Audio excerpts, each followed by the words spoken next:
Yeah. BTV Productions, the Cultural Preservation Station. Tune in. Tune in. Hey, yo. Black education, cultural preservation. Taylor BTV, because elevation. Tune into the station, we rockin' the whole nation. That's right, we rockin' the whole nation. Prep the new generation for mental activation. Taylor BTV's the new sensation. Stop the hesitation and learn something new. My girl Taylor B's here to show and prove. Terrorist shit.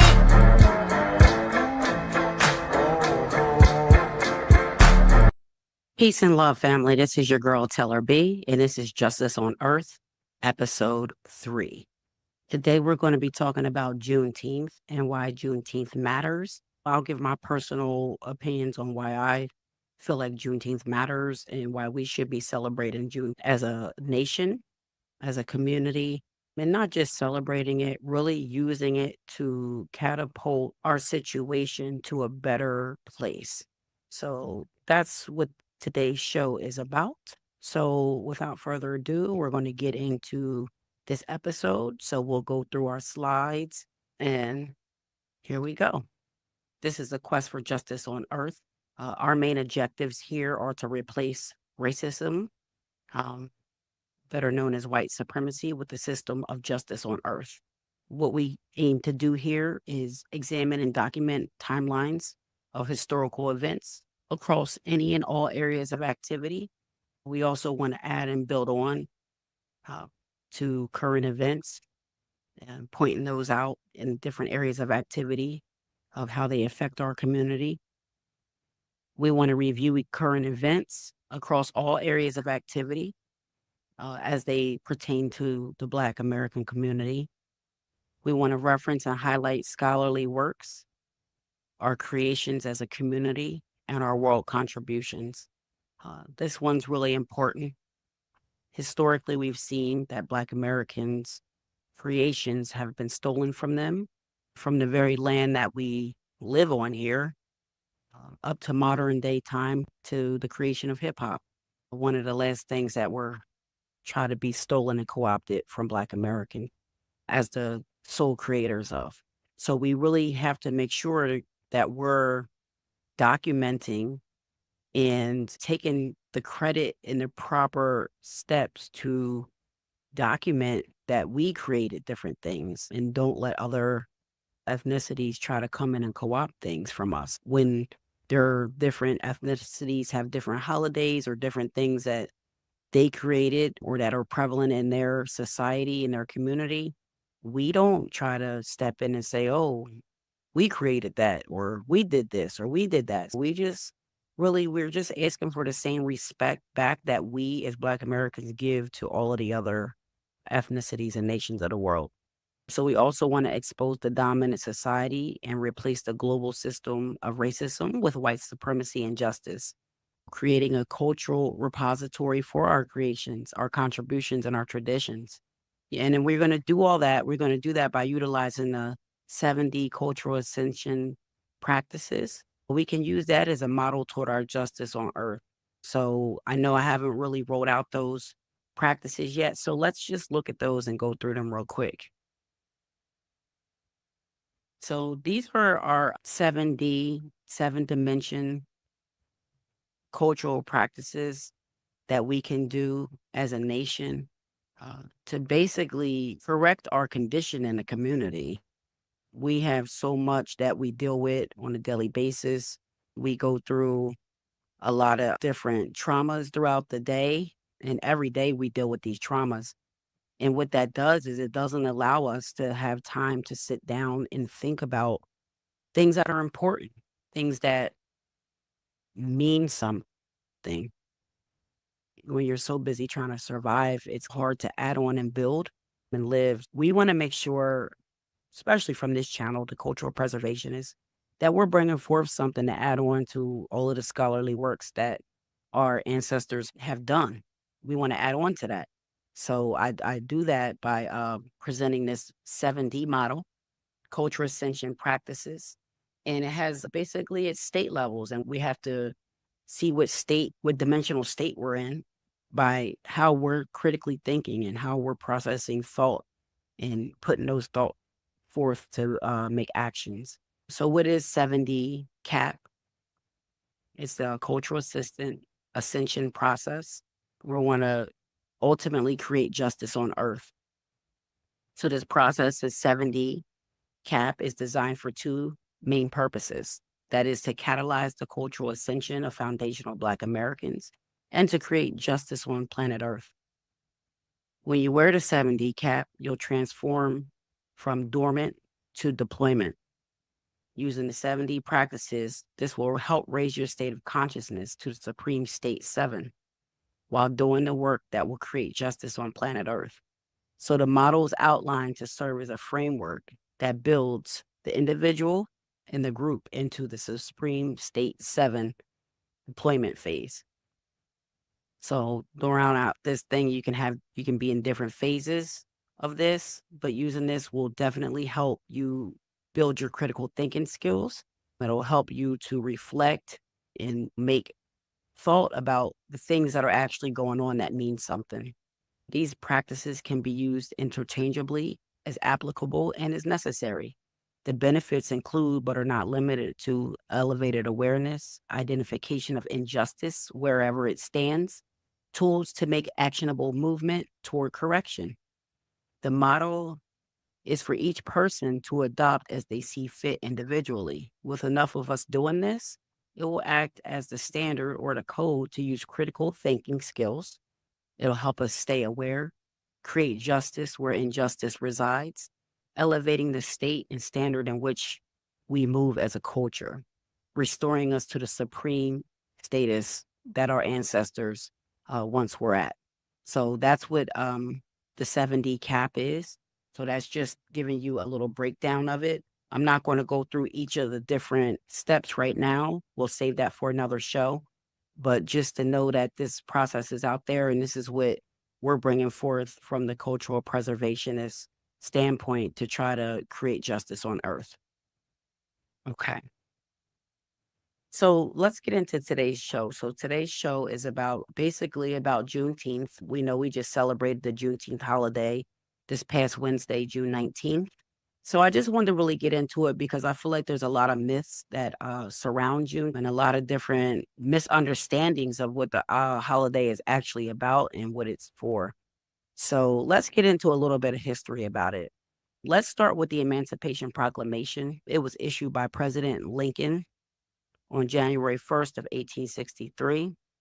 And the main premise of it states that all persons held as slaves within any state or designated part of the state, the people whereof shall then be in rebellion against the United States, shall be then thenceforward and forever free.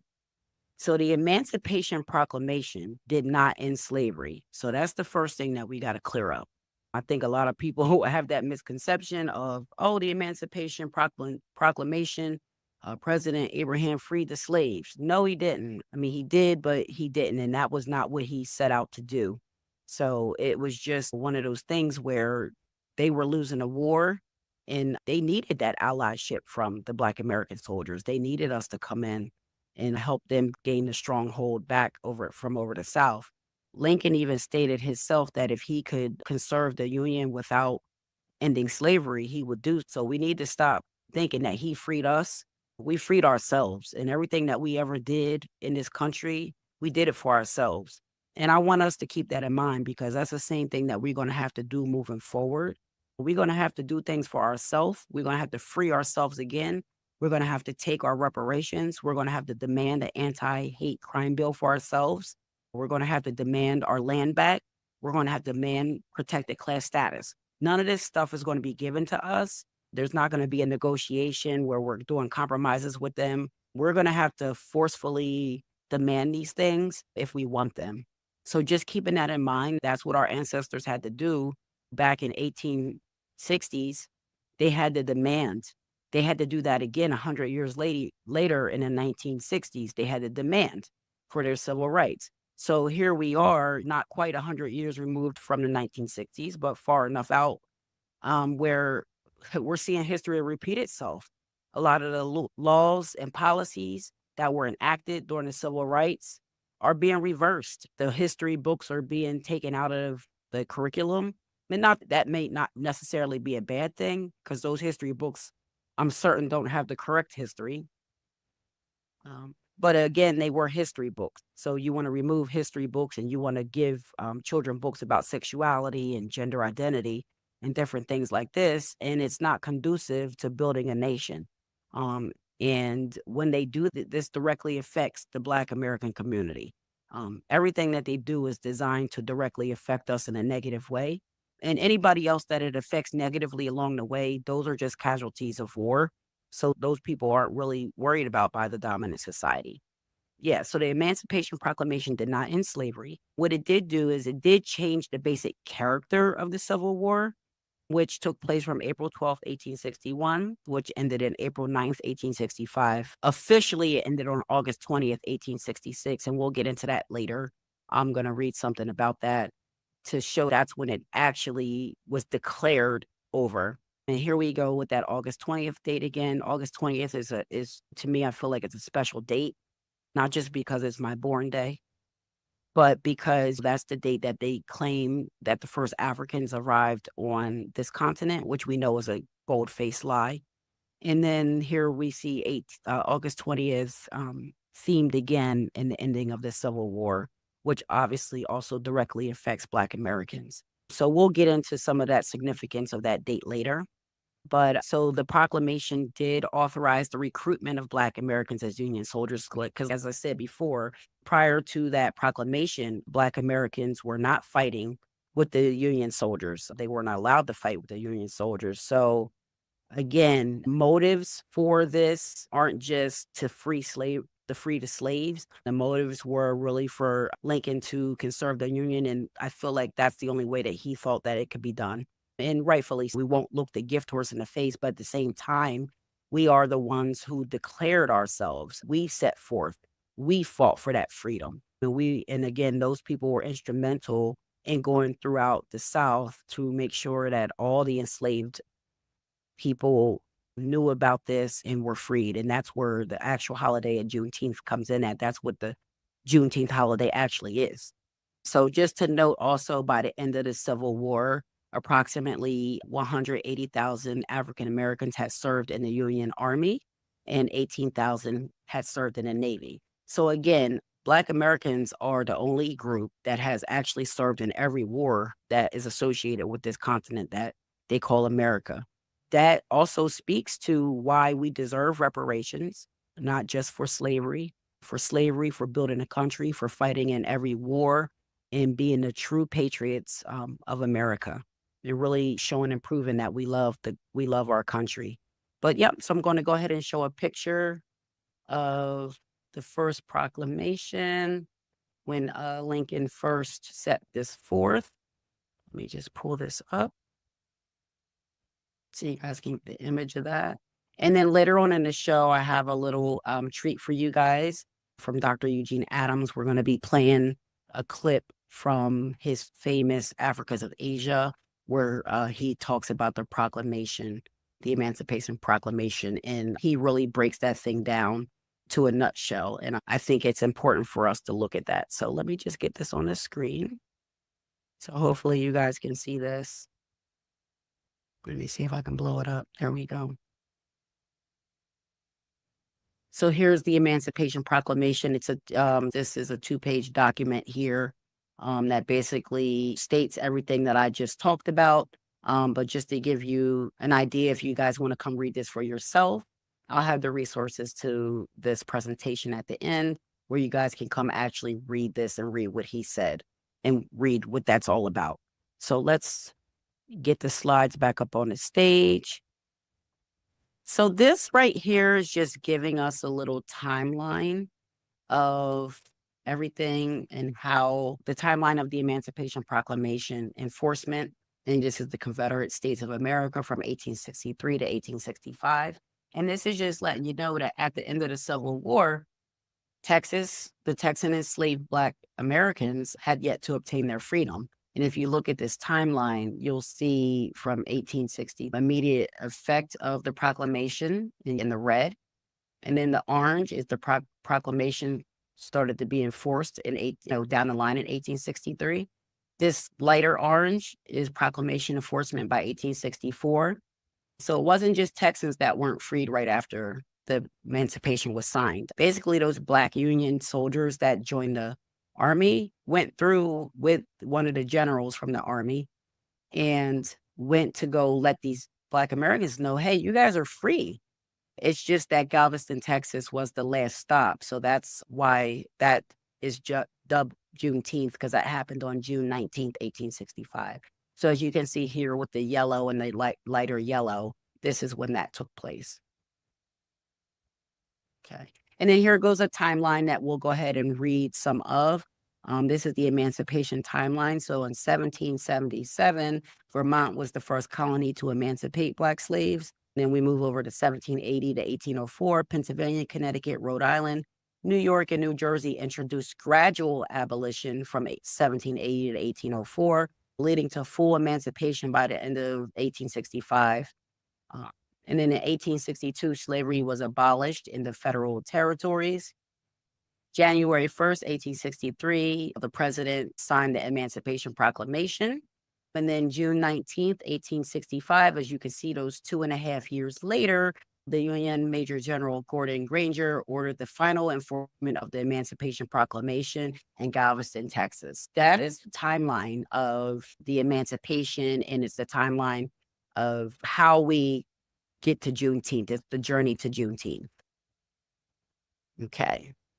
So Juneteenth, it commemorates the day when enslaved Black people in Galveston, Texas learned that they were free, 2.5 years after the passing of the Emancipation Proclamation. So imagine 2.5 years. You're just there working. You don't know, you may have been hearing rumblings, but this goes back to how we are again today. It's like limited scope. So you may hear rumblings, but we were so indoctrinated with fear, we would never listen to rumblings. So until that Union Army came with that General Granger and read that Special Order number 3, stating that enslaved Americans were free, our people were still working. They were still working on the plantation. They were still following master's rules and doing what they were supposed to do on that plantation. By the end of the war, Texas estimated had 250,000 enslaved people that remained out of the proclamation's reach. That's a lot of people that were still enslaved 2.5 years after they shouldn't have been. So that, to me, that's just one reason that speaks to the importance that we need repair in our community. So on June 19th, 1865, Union Major General Gordon Granger ordered the final enforcement of the Emancipation Proclamation in Galveston, Texas. Soon after, his General Order number 3 circulated in newspapers and through the word of mouth to free slaves across Texas. So it wasn't just that word of mouth and getting that word out that way. It was also those Black American Union soldiers, they were coming through physically enforcing and making sure that they were freeing our people. Like I said, we freed ourselves at the end of the day. No one freed us. We always, historically have stepped up and took part of our freedom, of our liberation as a people. It's just sad that today things are so misconstrued and the lies and the confusion has caused us to really come away from that. A lot of us are really comfortable with the way things are, maybe just because they're comfortable on their own, so they don't see a problem with the way things are. But, in my view, if one of us is experiencing injustice, like Martin said, then all of us can have the potential to experience injustice. So this is just not a Black or white thing. Obviously, we know Black Americans experience the most injustice in this country, but we want to make sure everyone's experiencing justice. From this standpoint, we're not here to try to incite any type of war or incite any type of race ambiguity, but we need to really start taking that time out, dedicating time to ourselves, to our own community, delineating ourselves as everyone else in the diaspora has done, whether it's been done by them specifically or whether it's just been done in society Everyone else in our diaspora is delineated except us. Everything that we do becomes community property or community rights. And it's just not fair. It's time for us to step up and take ownership of our creations, take ownership of our rights, really reclaim our indigenous history and reclaim everything, reclaim the land, reclaim who we are, our identity, our nationality. A lot of people in the community state that's why we're not being respected. That's why we're not getting reparations, because you can't give reparations reparations have to be paid to a nation. So a lot of people use the excuse that we call ourselves Black Americans or we're called Black Americans. Again, not what we're calling ourselves. Historically, what we've been reclassified as a people throughout the history of this nation, throughout inception, from when the first European explorers started coming here, they started reclassifying us since then, since 1500s. It's not that what we call ourselves, it's what we're made to call ourselves. It's what society has deemed us as. And that's why I think it's so important for us to do this history and do this research so we can see for ourselves who we are. And then we don't have to depend on somebody else to tell us who we are. Then as a community, we get to decide what we call ourselves and who we are. And that's why I really like some of the things that Tariq does. He has the Foundation Black American Movement going. And I may not agree with everything, but I agree with most things. And I'm open to what we call ourselves. I'm open to us reclaiming our indigenous heritage as American Indians. If that's the way for us to get to our freedom and for us to reclaim our land and reclaim our rights, then I'm all for that. And I think that's what we should do. I'm not one to sit and argue about that in the names and all of that. So you may hear me use these names interchangeably. Just know that everything that I'm doing with it, it's out of love. It's not out of disrespecting ourselves, or I want to be respectful to everyone. But at the end of the day, someone's going to feel disrespected. And at the end of the day, I'm tired of it being our community that's always disrespected. That's where we are with it. So I wanted to get into a couple of things. I'm going to go ahead and share a video from some people that I respect and follow. But anyway, speaking of the indigenous, let's get into this post by someone that I respect. Like I said, I'm going to be giving you guys different people who I think you should be following, who I follow, and who I respect their research. They are researchers, they're historians, and this is what we need. This is what was called for by Chancellor Williams in the destruction of Black civilization. He called for more of us to be the historian, to be the archaeologist, to be the etymologist. We have to tell the story from our perspective, because the more that we allow the other perspective in, that's what's causing the divide, and it's what's causing us not to take ourselves more seriously. So let's go ahead and get this up. We're going to read this, and hopefully the screen can be seen. I don't think I can blow this up any bigger than this, but this is a post from The Real Black Historian. Make sure you guys are following him on Instagram. It's The Real Black Historian on Instagram. So the meme says, did you know that Juneteenth is an American Indian holiday? On June 19th, 1865, General Granger announced the end of slavery at Galveston, Texas, a date referred to as Juneteenth. Galveston was not just a random or haphazard place picked to announce the emancipation of slaves in Texas. It was an Indian empire where the enslaved Karankawa Indians were reclassified as Africans and Blacks. So we're going to go ahead and read the caption that the Black historian has so gracefully left for us. Juan de Grijalva invaded Galveston in 1519. Again, 1519, guys, 100 years before August 20th, 1619. Okay, so let's keep this in perspective. So Juan de Grijalva invaded Galveston in 1519. This area was inhabited by the Black Karankawa natives. By 1835, Galveston was made the home port of the Texas Navy, and on March 2nd, 1836, Texas was declared a republic. Texas became the 28th state in the Union on December 29th, 1845. The Karankawa were a heavily tattooed, pierced, and painted nomadic people. They made a strong impression on the Europeans who wrote of encounters. The men were strikingly tall, described as between 6 and 7 feet. They were tattooed and wore shell ornaments. They had bows almost as tall as they were and shot long arrows made from slender shoots of cane. It is said that they would suddenly show up in their canoes, seemingly out of nowhere, to attack.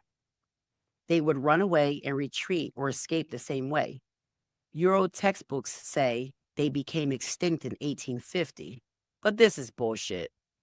From TexasIndians.com. They said they are from slaves captured by the Karankawa before the Civil War. They said that the white men massacred the Karankawa men. The children and the women were captured and made slaves to the white people in the area. The Karankawa's women got married to Negro men, so their ancestors were both Black and Indian. Some of them were Mexicans, and their families still remember about the Kawakawa Indian blood, and they remember about the slaves. Indigenous Karankawa, large bands of ethnic Indian nations, inhabited Galveston to Houston, Texas, with affiliated bands into Oklahoma and Kansas. The Galveston domain was known as Opata Territory. The area included the terrain of northern Mexico's border state of Sonora, which included New Mexico, Texas, and Oklahoma, all essentially parts of New Spain. All right. So, let's keep this in mind again. We, Black Americans, have been reclassified. There's so much proof of that. There's so much going around proof of that I think it's undeniable. We can't keep ignoring that fact. We can't keep ignoring that proof. So the longer we do that, the longer we stop ourselves from receiving our reparations, the longer we stop ourselves from attaining an anti-hate crime bill, the longer we stop ourselves from having a protected class status. So we really have to start doing the research. There's a reason why they don't want us to read. There's a reason why they don't, because when you go read and you start reading all of this history, then you start seeing why they didn't want you to know this stuff. Because if you read it, then you would know that you were already here prior to August 20th, 1619. You would know that every European explorer that came here, when they wrote in their journals about the people that they encountered here, we were the people that they wrote about. This is why they don't want us to know.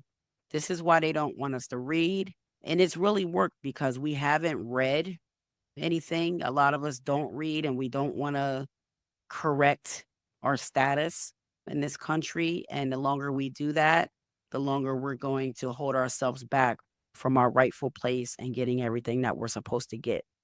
So I just wanted to make sure that we let all of that knowledge be born.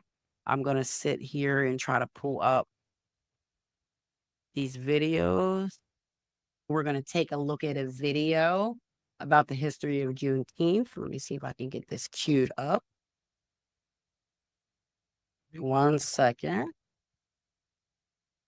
We're going to get this queued up. We're going to share this history of Juneteenth. Everything that we just pretty much went over in this presentation is what you're going to hear this brother talk about. But we want to make sure the message hits home. So we're going to share this so you guys can see. Okay. Let me get this window together. Okay, this video is going to be from at Mr. Krim3 on Instagram. Make sure you go follow the good brother for all the Black history. He's got all the Black history on his channel at Mr. Krim3. Here we go. Lincoln didn't free the slaves, and General Gordon Granger was accompanied by as many as 10,000 Black Union troops when he read General Order 3 in Texas on June 19, 1865. So on this Juneteenth, Let's get the facts right, y'all. So check it out. When the Emancipation Proclamation was enacted on January 1st, 1863, it only applied to the Confederate States, which was also a different country.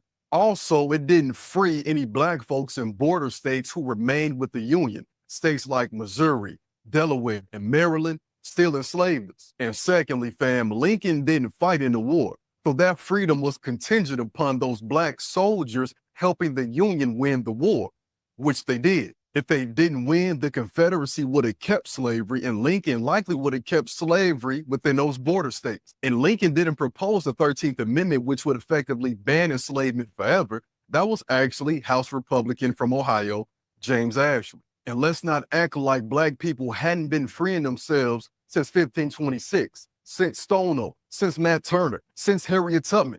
What the Emancipation Proclamation provided was a trade-off that said, if you help us maintain the Union, then we'll provide support to protect widespread freedom for black folks. All right, now let's get to Union General Gordon Granger, who delivered news of the Emancipation Proclamation on June 19, 1865 in Galveston, Texas. He did a great thing, but he also came with about 10,000 black Union troops who went throughout Texas to enforce the proclamation and freedom, because our freedom could not be secured without military enforcement. So why don't we talk about brothers who accompanied General Gordon Granger, like Sergeant Major Minkins, for example?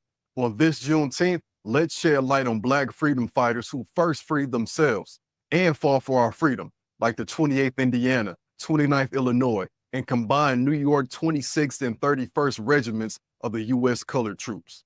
Let's get it right this year, y'all. Okay, so you guys heard the brother right there. Let's get it straight this year. You heard him. Abraham didn't free us. We freed ourselves. Like I said, those 10,000 black Union soldiers, they were the reason that we were able to go militarily, physically enforce that special order number 3. So we want to keep that in mind when we're talking about all of this. Let's get into, when did the Civil War end? So I wanted to get into this and really make sure we understand when the Civil War ended.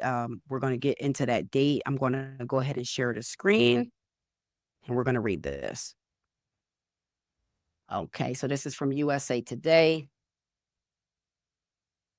The Civil War was the deadliest conflict ever fought on American soil, with approximately 620,000 fatalities, according to History.com. Recent analysis could even suggest these numbers are higher than estimated. It is estimated there were more American military deaths in the Civil War than there were in World War I, World War II combined. Those are according to the National World War II Museum stats. The fighting, which began in 1861, eventually ended with the original states that succeeded rejoining the Union. But did you know when the Civil War actually ended? And what was the final act really played out in a small town in Virginia? When did the Civil War end? Although Confederate General Robert E. Lee surrendered to General Ulysses Grant, the head of the Union Army, on April 9th, 1865, at Appomattox Courthouse in Virginia, the Civil War did not end until 16 months later. The official end came when President Andrew Johnson, who was vice president until the assassination of President Abraham Lincoln in April, declared a formal end to the war on August 20th, 1866. According to History.com and U.S. National Archives, while Lee's surrender was a success for the Union, the war was still not over because a great number of Confederate troops, including the second largest army in the Confederacy, the Army of Tennessee, under General Joseph E. Johnston, were active even after Lee's surrender. So they were still fighting. This was still going on. This is why what we just showed is, we know it's true, that us Black American Union soldiers, we had to physically go and force this. Because as you can see, that the fighting didn't even stop. So you thought that people who thought that they could enslave people were just going to stop because they felt they heard the president say so? No, they're still going to get their money off of their property. So anyway, On April 12th, while they were in North Carolina, the next day, Union General William T. Sherman and his men captured Raleigh, putting pressure on Johnston and pushing his men west. Feeling the pressure, Johnston reached out to Sherman to talk about peace agreements. However, they were initially rejected by Union leaders in Washington because they gave generous political concessions to the South. Confederate President Jefferson Davis ordered Johnston to continue fighting, but he refused, knowing he had his back to the wall. Johnston then reached an agreement similar to Lee's surrender at Appomattox with Sherman. So that's how it actually ended. And then let's also understand who William T. Sherman is, General William T. Sherman. He is the general who stated that he did Special Order 15 that states that the Black Americans should receive reparations. That's that 40 acres and a mule that we all are familiar with. Just some history for you guys to keep your minds open, keep your ears open, keep your eyes open. Pick up a book, start one book at a time. Start reading this history and kind of getting familiar with things, because again, these are the things that they don't want us to know. These are the things that they don't want us reading about. So we want to make sure that we do that we honor our ancestors by continuing to fight the good fight. Again, nothing is solved. If one of us are experiencing injustice, we all are. So it's really time for us to step up, come together, and not all people, because not all of us are going to come together and see eye to eye. But the ones who wanted enough, I feel like there are enough of us to come together, and maybe it's our duty to help lift our other brothers and sisters up that may not want it or just don't know they want it. Some of us are traumatized by our daily living activities. Some of us are just comfortable. Some of us are living in fear. So it's understandable, and we can't blame each other. We have to make sure that we're treating each other with respect. We're understanding of each other, that we love each other no matter where the others are, and that we're empowering each other and supporting each other. And that spells out rules. And that's what we do around here on BTV. Royalty rules. And that's how we should be ruling ourselves. And then once we're ruling ourselves with those 5 basic principles, we extend that to our husbands, to our wives. And then when we raise families together, we extend that to our children. And we create a nation of respectable individuals who understand the plight of their community on this planet. And that's how we'll change it. It didn't get this way overnight, so it's not going to change back overnight. It's really up to us to take it just the way we did when we fought in the war. I want to make sure that we understand that. And that's how I'll leave us. I'll leave us with love and peace and happiness. Make sure you guys follow us, like the video, subscribe. This is our first Quest for Justice on Earth back since our hiatus. So this is episode 3. This is our Juneteenth episode, just really clearing up some history and giving us a different perspective. We did talk a little bit about the 70 CAP cultural ascension process. So we'll get more into that probably on one of our next episodes of Quest for Justice on Earth.